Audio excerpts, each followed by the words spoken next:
I sat at the elegant dining table in my parents' home, watching my sister Diana hold court like she always did. Her wine glass waved dangerously as she gestured, telling yet another story about her latest business triumph. The acquisition was worth $50 million, she announced, preening under our parents' adoring gazes.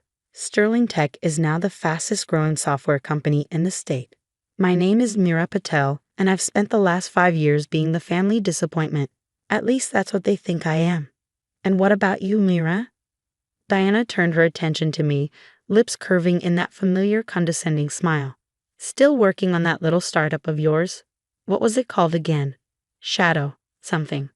Shadowbox Digital. I replied quietly, taking a sip of water. No wine for me tonight. I need a clear head for tomorrow's meetings. Right. Diana waved her hand dismissively. Doing websites for small businesses, isn't it? How? Quaint. Our mother jumped in, ever the peacekeeper. Not everyone can run a company like Sterling Tech, dear. Mira is doing her best with what she has. If they only knew what Shadowbox Digital really was. Behind the modest website and small downtown office that my family occasionally drove past, my tiny startup was actually one of the most innovative cybersecurity firms in the country. Our client list included government agencies, multinational corporations, and yes, several companies larger than Sterling Tech. But Diana had always been the star. Perfect grades, prestigious MBA, meteoric rise through the tech industry.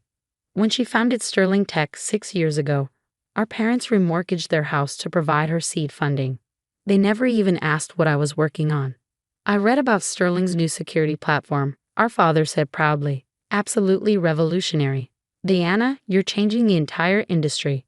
I bit back a smile, thinking about the security flaws our team had discovered in Sterling's platform just last week. Diana had dismissed our private warning sent through intermediaries, of course. Some tiny consulting firm couldn't possibly understand her sophisticated technology. Speaking of changing the industry, Diana continued, we're announcing a major merger tomorrow. One of the biggest deals in the state's history. She smiled smugly in my direction. But I'm sure you understand the importance of confidentiality agreements, Mira. Oh wait, your little web design company probably doesn't deal with those. My phone buzzed quietly in my lap. A message from my COO. Everything's set for tomorrow. Their board has approved the terms. Should I send the final paperwork to their lawyers? What was that, dear? My mother asked, noticing my distraction. Just a client emergency, I said. Small business websites, you know how it is. Diana laughed, the sound sharp and dismissive. Oh, I remember those days. Staying up late, worrying about tiny projects. But that's the difference between us, isn't it? I always aimed higher. I typed a quick response. Send everything.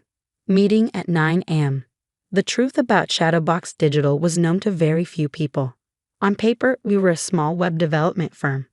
In reality, we were a cybersecurity powerhouse operating through a complex network of shell companies and subsidiaries.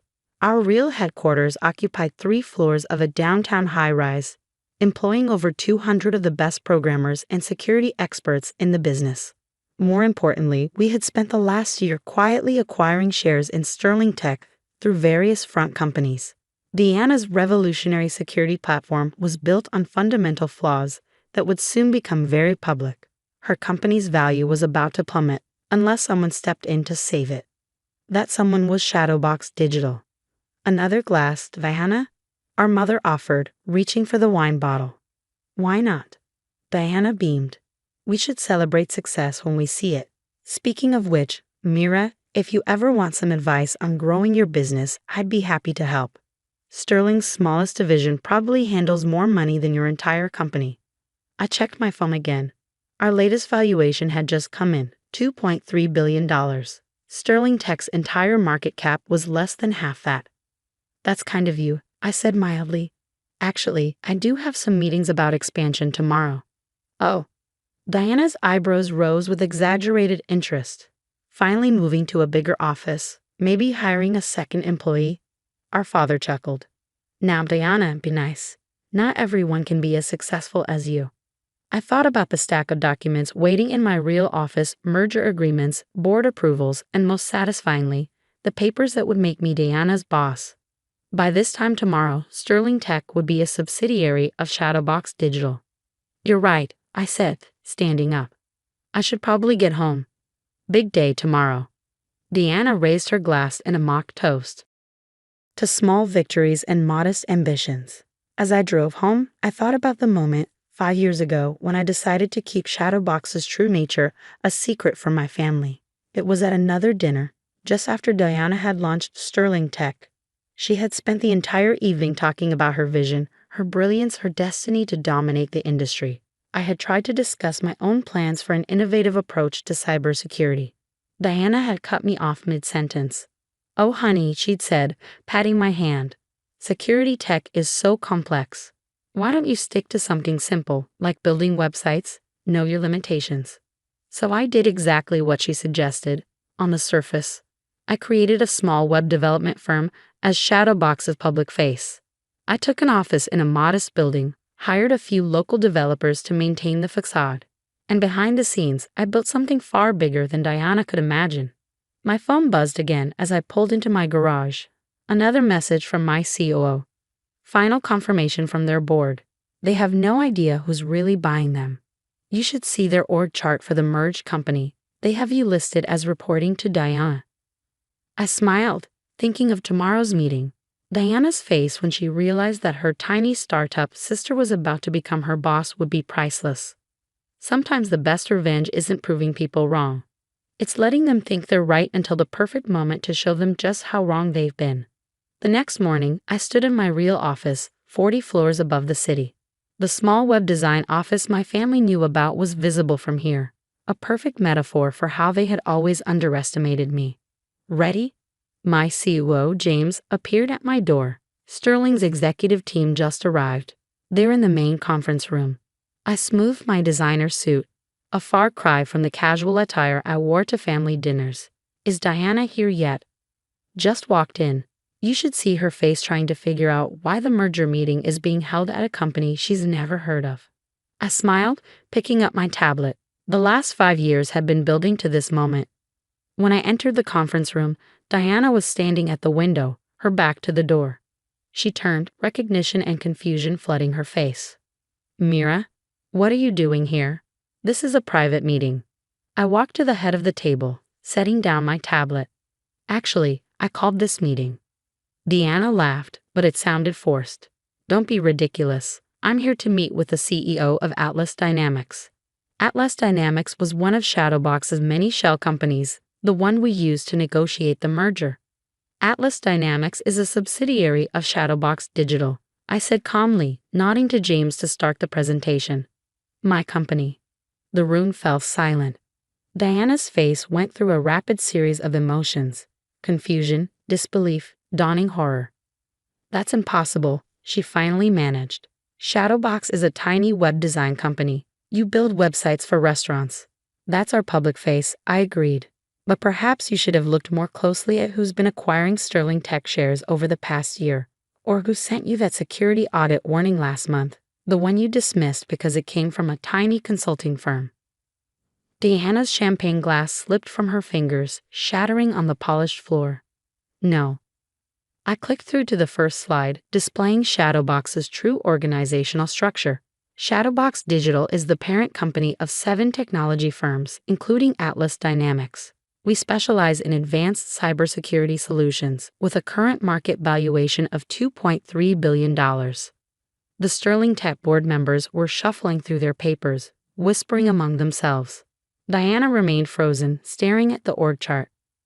"As of this morning," I continued, "we own 51% of Sterling Tech's shares. This meeting isn't to negotiate a merger. It's to announce one." "You can't do this," Diana whispered. "Actually, I can. Your board has already approved the deal. They were quite eager to accept our offer, especially after we demonstrated the critical security flaws in your new platform." Diana's face flushed red. "Those warnings came from you?" "We tried to tell you privately. You chose not to listen." I turned to address the broader room. "Sterling Tech will become a division of Shadowbox Digital. We'll fix the security issues, integrate the salvageable technology, and restructure the management team." "Restructure?" Diana's voice cracked. "I'm the CEO." "Not anymore." I slid a document across the table. "Your resignation letter is already prepared. Don't worry, your golden parachute is quite generous. The next hour was a blur of signatures, legal requirements, and shocked silence. Diana sat in her chair, seemingly unable to process what was happening. Finally, as the board members filed out, she turned to me. Why, she asked, why go to all this trouble? Why pretend to be small? I sat on the edge of the conference table. Do you remember 5 years ago when you told me to know my limitations? You, Mom, Dad, you all decided what I was capable of without ever bothering to find out what I was actually doing. So this is revenge? No, I corrected her, this is business. Sterling Tech is a good acquisition for us, despite its flaws. The fact that it happens to be deeply satisfying is just a bonus. My phone buzzed. A message from our mother. Diana just called in tears. What's going on? What have you done? I showed the message to Diana. They still think you're the successful one. Should we go tell them together? The family dinner that night was very different from the previous one. I sat at the same table, but now Diana was the quiet one, pushing food around her plate. I don't understand, our father kept saying. How could Shadowbox be worth billions? You work in that tiny office downtown. That's just for local web design clients, I explained. Our real headquarters is the Hamilton Tower. You can see my office from here. Top 10 floors, north side. Our mother reached for her wine glass with trembling hands. But Diana, Sterling Tech, will be well taken care of as part of Shadowbox, I assured her. Though Diana has chosen to step down as CEO. Stepping down is a polite way to put it, Diana muttered. You could have warned us, our father said accusingly. All these years pretending to run a small business. I raised an eyebrow. Would you have believed me? You never bothered to ask about my work, except to compare it unfavorably to Diana's. The silence that followed was heavy with realization. Years of assumptions, dismissals, and condescension hung in the air between us. Finally, Diana spoke. I underestimated you. We all did. Yes, I agreed. You did. In the months that followed, Sterling Tech was integrated into Shadowbox. The security flaws were fixed, the technology improved, and the company flourished under new management. Diana took a job with a smaller tech firm, hopefully having learned something about humility. Our parents stopped comparing us, though they still struggled to understand how their underachieving daughter built a billion-dollar company right under their noses. As for me, I kept the small web design office downtown. It serves as a reminder that appearances can be deceiving, and that sometimes the best success is the kind no one sees coming. Occasionally, I drive past it on my way to my real office, remembering Diana's words. Such a tiny startup. I smile every time, because sometimes the best response to being underestimated isn't to prove people wrong. It's to let them keep believing they're right until the perfect moment to show them just how wrong they've been. These days, when people ask about my path to success, I tell them the truth. Sometimes the biggest achievements start with a small facade and a lot of patience. And sometimes the sweetest victory isn't in proving others wrong, but in watching them realize how wrong they've been all along.